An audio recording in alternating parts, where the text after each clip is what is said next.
corresponde los casos 5 y 6. Entonces, en el caso 5, la placa mostró un infiltrado de granulomas bien formados que afectaban toda la dermis, una proliferación de células epitelioides con citoplasma vacuolado, la presencia de células gigantes multinucleadas y en algunas zonas necrosis.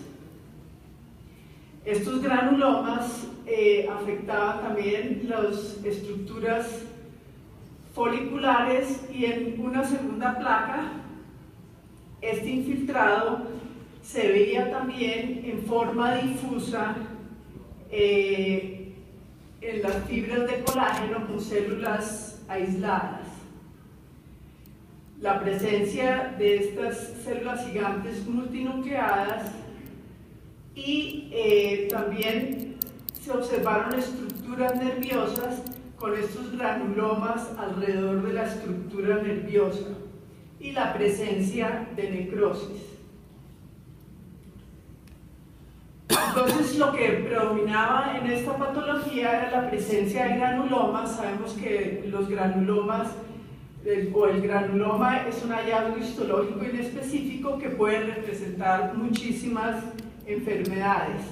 Específicamente en este caso, entonces nos planteamos algunos diagnósticos diferenciales, como son los que vemos acá, una reacción a cuerpo extraño. Esta es una placa que venía remitida de otras instituciones. El paciente le habían hecho el diagnóstico de una lepra, por lo que tenía compromiso alrededor de las estructuras nerviosas, se planteó una tuberculosis, otros procesos infecciosos, al paciente se le hizo PAS, ZN, las coloraciones, todo fue negativo y él venía con un diagnóstico de una reacción granulomatosa inespecífica. Entonces ahora vamos a ver cuál es la historia clínica de este paciente. Este es un hombre de 61 años de edad que en el momento estaba hospitalizada en nuestra institución por una leucemia linfocítica crónica que estaba en tratamiento con quimioterapia y tenía antecedentes de haber tenido un herpes zóster. Y estas son las fotos clínicas del paciente. Las lesiones se limitaban a esta distribución zosteriforme, como lo vemos acá, compromiso de la cara y del hombro derecho. En detalle, lo que veíamos eran estas placas eritematosas, eritematoviolaceas infiltradas. Y en la cara unas lesiones muy inespecíficas, eritematosas, y en la cara pues poco infiltradas. Entonces se hizo el diagnóstico de una reacción isotópica postherpética de Wolff. Esta respuesta isotópica entonces se define como la presentación de una nueva enfermedad que aparece en la misma localización de una enfermedad previa cicatrizada. O sea, este paciente tuvo un herpes zóster y en el sitio del herpes zóster hizo la reacción granulomatosa.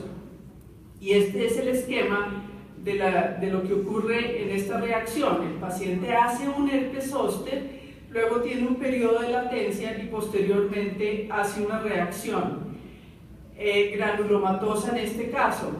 Esto es una clasificación de todas las entidades dermatológicas que se pueden presentar en sitios donde el paciente anteriormente haya tenido un herpes zóster. Pero la literatura demuestra que la reacción más frecuente es la reacción granulomatosa.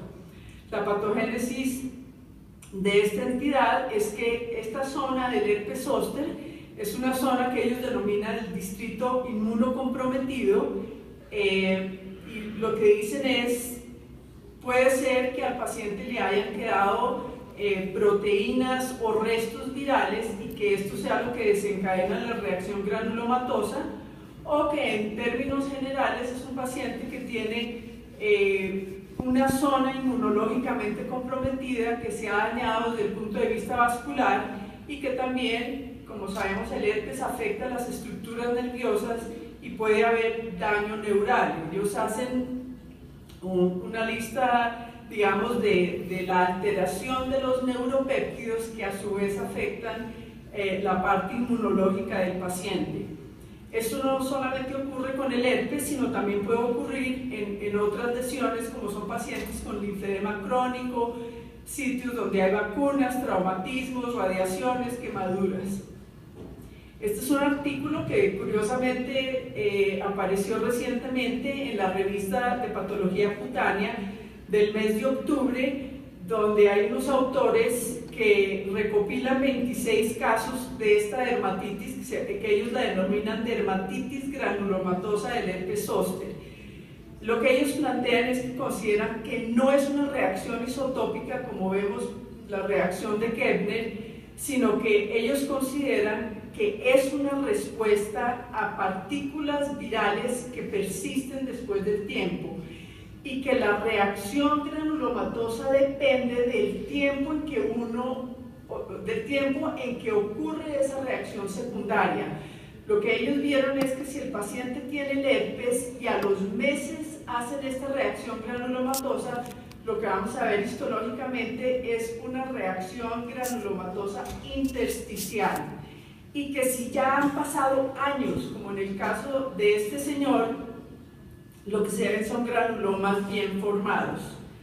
Y ellos hacen pues un resumen de todos los hallazgos histológicos que recopilaron en estos 26 casos, siendo lo más importante que haya una inflamación perineural, un poco relacionado pues con el herpes y el daño neural que ocurre. Y también otra cosa que le dan importancia es la presencia de granulomas en los anexos cutáneos.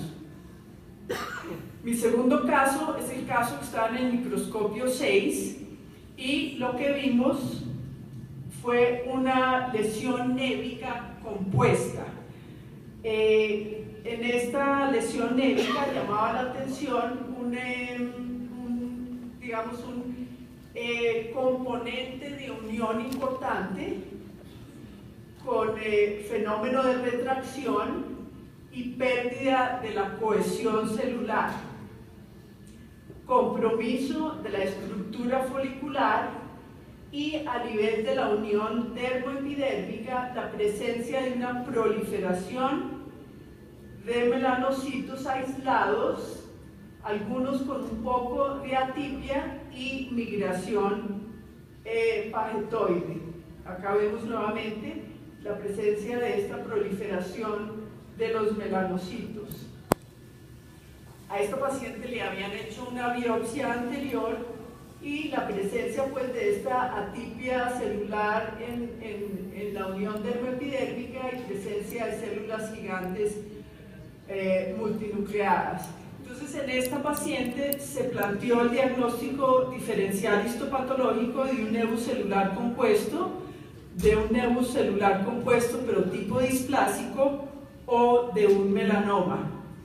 Y revisando la historia clínica, se trata de una mujer de 22 años que en su examen ginecológico de rutina, el ginecólogo le recomienda que se haga quitar la lesión. Y esta es clínicamente la lesión en el labio mayor izquierdo, una mácula hiperpigmentada que, viéndola en detalle, tenía un poco de irregularidad en el borde y algo de eritema alrededor de la lesión. Se hizo un diagnóstico de un nevus celular genital atípico que pertenece al grupo de los nevus en sitios especiales. Estos son nevus que aparecen en sitios anatómicos definidos, que pueden tener hallazgos histológicos de atipia y que llevan a un diagnóstico diferencial con melanoma o nevus displásico, pero que tienen comportamiento benigno. Otros sitios que se consideran como sitios especiales es los pliegues de flexión, la línea mamaria, zonas sacrales, cuero cabelludo, ombligo y orejas. Este nevus celular genital atípico es raro. Dentro de las lesiones pigmentadas genitales, solo que ocupa el 2.3% de las lesiones, se ve generalmente en mujeres premenopáusicas el 50% en menores de 20 años y son lesiones de menos de 1 centímetro.